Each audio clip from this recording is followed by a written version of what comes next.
ठीक है। कुछ लोग कहते हैं कि भाई मतलब कि ज्वाइनिंग लेटर मिलेगा हमें इमीडिएटली ज्वाइन करना पड़ता है या नहीं, तो आपको 6 महीने का टाइम मिलता है। 6 महीने के अंदर कभी भी जाके कभी भी जाओ और वहाँ पे ट्रेनिंग स्टार्ट कर दो, तो आपकी वहाँ से ट्रेनिंग स्टार्ट हो जाती है। ठीक है।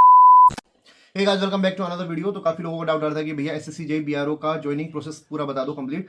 तो गाइस इस वीडियो में आपको मतलब ज्वाइनिंग से लेके ट्रेनिंग खत्म होने तक की सारी डिटेल्स मैं आपको बता दूंगा।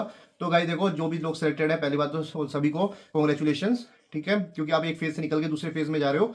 और दूसरी बात ये कि ना, आपको जैसे जो भी लोग सिलेक्टेड है उनको अभी कुछ दिन बाद मतलब 1 से 1.5 महीने बाद कॉल लेटर आने लग जाएंगे, और आपके पास एक मेल भी आएगा। उस मेल की मैं साइड में आपको कॉपी दिखा देता हूँ, आपके साइड में चल भी रही होगी। तो ये मेल आया मेरे पास, ऊपर लिखा हुआ है call for physical efficiency test and primary medical examination JE civil, ठीक है, क्योंकि मैं जेई सिविल से था। अगर आप ईएनएम से हो, इलेक्ट्रिकल और मैकेनिकल से, तो आपका ईएनएम होगा। एजेई की प्रिपरेशन कर रहे हो और सही ऑफर का वेट था, तो ये अपडेट मिस मत करना। पीडब्ल्यू एजेई पर ग्रुप पूर्णिमा ऑफर लाइव है, जहां मिल रहा है अप टू 67% तक का of on all AJE batches.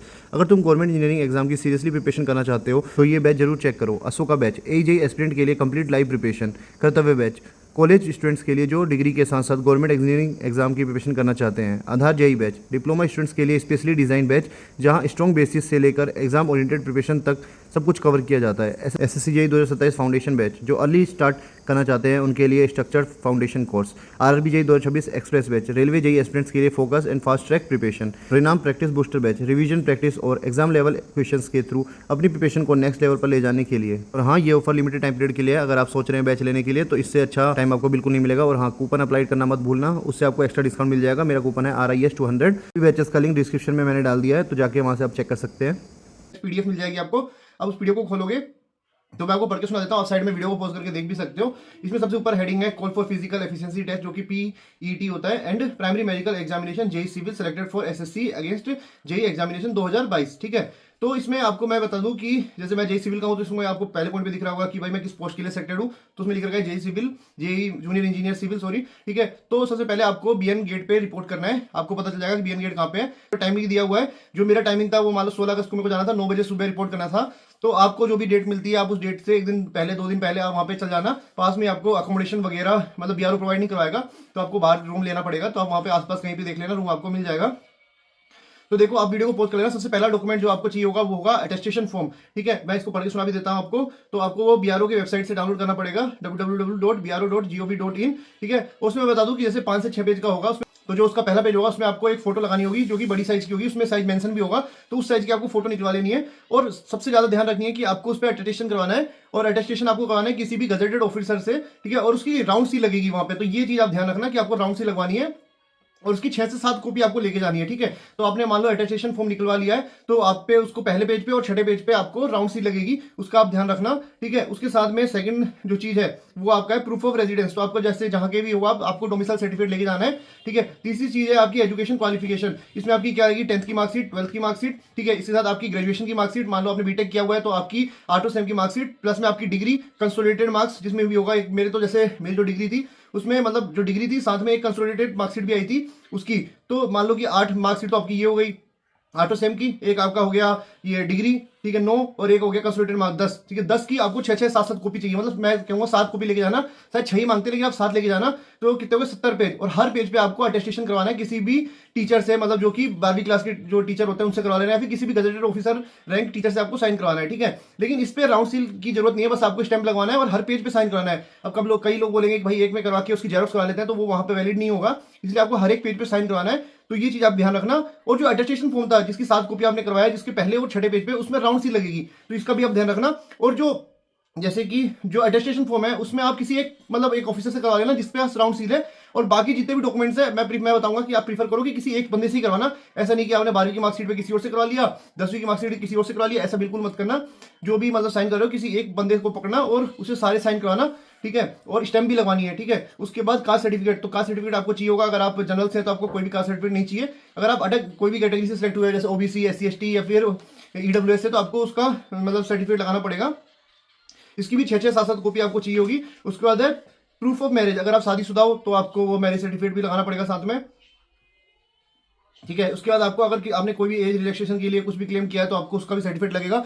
और जितने भी आपके डॉक्यूमेंट हो रहे हैं उसकी 6 से 7 कॉपी आपको चाहिए होगी। और हज पे आपको अटेस्टेशन करवाना है, ये आप बिल्कुल ध्यान रखना, ठीक है। उसके बाद आपको फोटोग्राफ चाहिए, 10 फोटो इसमें लिखा हुआ है कि 10 फोटोग्राफ आपको चाहिए होंगी, ठीक है। इसके बाद आपका होता है ये सब डॉक्यूमेंट लेके आप पहुंच जाते हो कहाँ पे, बीएन गेट पे, सॉरी टैंक गेट पे पहुंच जाते हो। टैंक गेट पे पहुंचने के बाद आपको एंट्री होगी। उसके बाद सबसे पहले आपका होगा फिजिकल एग्जामिनेशन टेस्ट, ठीक है, एफिशिएंसी टेस्ट। उसमें क्या होगा कि आपको मतलब है ना उसके आपको दौड़ाएंगे और 1600 मीटर दौड़ाएंगे, ठीक है। इसके बाद आपको कोई दूसरा चांस नहीं मिलेगा, अगर आप फेल हैं रनिंग में तो आप फेल है, ठीक है, उसका आपको कंसीडर नहीं किया जाएगा। तो आप मान के चलो कि 10 मीटर में आपको 1600 मीटर भागना है, तो आप अभी से रनिंग स्टार्ट कर दीजिए और आप अपनी मतलब एक एबिलिटी बना लीजिए कि आप 10 मिनट 1 मील भाग ले रहे हो। 1 मील मतलब 1600 वही हो गया, ठीक है। इसके बाद आप बात करते हैं एग्जामिनेशन, जो कि मेडिकल होगा। मेडिकल एग्जामिनेशन अगर जो भी बंदे पास होते हैं उसके अगले दिन या फिर सेम डे में भी वो मेडिकल करवा लेते हैं। तो मेडिकल का क्राइटेरिया आप सभी को पता होगा कि थोड़ा सा टफ होता है बीआरओ में, ठीक है। उससे पहले आप जब मेडिकल के लिए जाओ तो आपको शायद सीबीसी रिपोर्ट लेके जानी होती है, तो आप सीबीसी रिपोर्ट लेके जाना, ठीक है। उसमें जो उस रिपोर्ट को आप लेके जाओगे उसमें आप देख लेना कि भाई वो मतलब डॉक्टर से दिखा लेना एक बार कि वो सारी रिपोर्ट सही है कि नहीं, क्योंकि कई लोग का ग्लूकोज लेवल बढ़ जाता है। तो आपको अगर आप एक बार पूछ लेना डॉक्टर से, अगर वो बोलते हैं सही है तब उसको लेके जाना, नहीं तो आप दोबारा 1-2 और चेक करवा लेना। जब वो रिपोर्ट सही आ जाए तब आप लेके जाना उसको। और इसलिए मैं बता रहा हूँ, ये पहले वीडियो इसलिए बना रहा हूँ क्योंकि मान लो आपका कॉल लेटर आ चुका और अब अगर आप 2-3 दिन पहले आप भाग रहे हैं भाई साहब की अटेस्टेशन करवा लेता हूँ, फिर ये मेडिकल का जो सीट है वो देख लेता हूँ, तो भाई आपको दिक्कत हो जाएगी, ठीक है। इसके बाद आप मान लो वहाँ पे चले गए, आपका मेडिकल प्रोसीजर स्टार्ट होगा। आपको जाते सबसे पहले बोल देंगे कि भाई मतलब कि कपड़े वगैरह निकलवा के साइड में बैठा देंगे। उसके बाद आपको बोलेंगे कि भाई मतलब है ना सब लाइन से मतलब ग्रुप बना देंगे और आपको अंदर बुलाया जाएगा, ठीक है।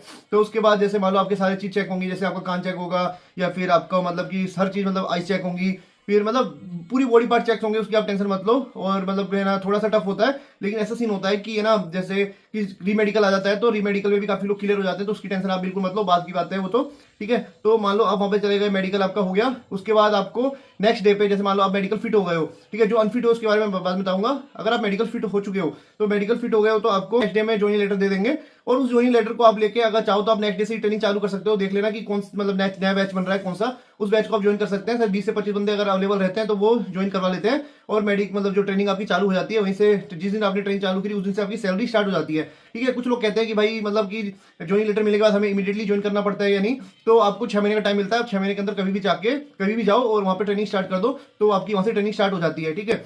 अब सबसे बड़ा डाउट कि भाई मान लो आपके पास ये आ गया, कॉल लेटर आ गया, तो आपको जाना ही जाना है या नहीं। तो भाई इसके 3 कॉल लेटर आएंगे, आपके पास 3 बार कॉल आएगी। अगर आप तीसरी कॉल में भी अगर आपने कोई रिस्पॉन्स नहीं किया तो आपको रिजेक्ट कर देंगे। तो आपको जैसे मान लो कोई आपका अभी हाल ही में कोई एग्जाम हो या फिर आपको अभी कोई डाउट हो तो आप सेकंड कॉल का वेट कर सकते हैं। और जिसको ऐसा है कि भाई जल्दी से जल्दी मेरे को ज्वाइन करना है तो पहली कॉल में जा सकता है। जिन जिन डॉक्यूमेंट्स के लिए मैंने बताया कि ये डॉक्यूमेंट्स आपको चाहिए वो आप वहां पे बिल्कुल लेके जाना, नहीं तो आपको दिक्कत हो सकती है। एक बार मैं बता देता हूँ दोबारा से, अटेस्टेशन फॉर्म आपको चाहिए 6 से 7 कॉपी लेके जाना, उस पर एक बड़ी फोटो लगेगी, साथ में 10 छोटी छोटी फोटोज भी आपको लेके जानी है, ठीक है। और बड़ी वाली फोटो भी आप 5-6 फोटो एक्स्ट्रा लेके जाना क्योंकि वहां पे मांग लेते हैं, ठीक है। उसके बाद आपको प्रूफ के लिए जो फिर उसके बाद एक चीज और बता दूं मैं आपको कि बैंक पासबुक चाहिए होगी आपको, ठीक है। बैंक पासबुक, आधार कॉपी, आधार कार्ड की कॉपी, ये सब आपको चाहिए और बैंक पासबुक आपकी ज्वाइंट होनी चाहिए। तो मान लो कि आप मान लो आपको ये है कि मेरे को जाना है वहां पे मेडिकल के लिए, तो आपको क्या करना है कि ज्वाइंट अकाउंट खुलवा लेना, आपके पापा या मम्मी के किसी के साथ भी आप ज्वाइंट करवा लेना अपना अकाउंट को। और ज्वाइंट अकाउंट की आपके पास चेकबुक होनी चाहिए क्योंकि वहां पे वो चेकबुक भी मांगेंगे, तो आप साथ में अपनी चेकबुक भी लेके जाना, ठीक है। और जैसे आपकी जो पासबुक है उसकी भी आप 7 कॉपी करवा लेना और उस पर साइन करवा लेना, अटेस्टेशन करवा लेना, ठीक है। और इसके बाद तो मेरे को लग नहीं रहा कि कोई भी नया डॉक्यूमेंट आपको चाहिए होगा। अगर आपकी कोई भी डाउट्स हैं रिगार्डिंग ज्वाइनिंग प्रोसीजर तो आप मेरे को कमेंट सेक्शन में बताइएगा। वीडियो अगर आपको अच्छा लगा तो चैनल को सब्सक्राइब और वीडियो को लाइक जरूर करें।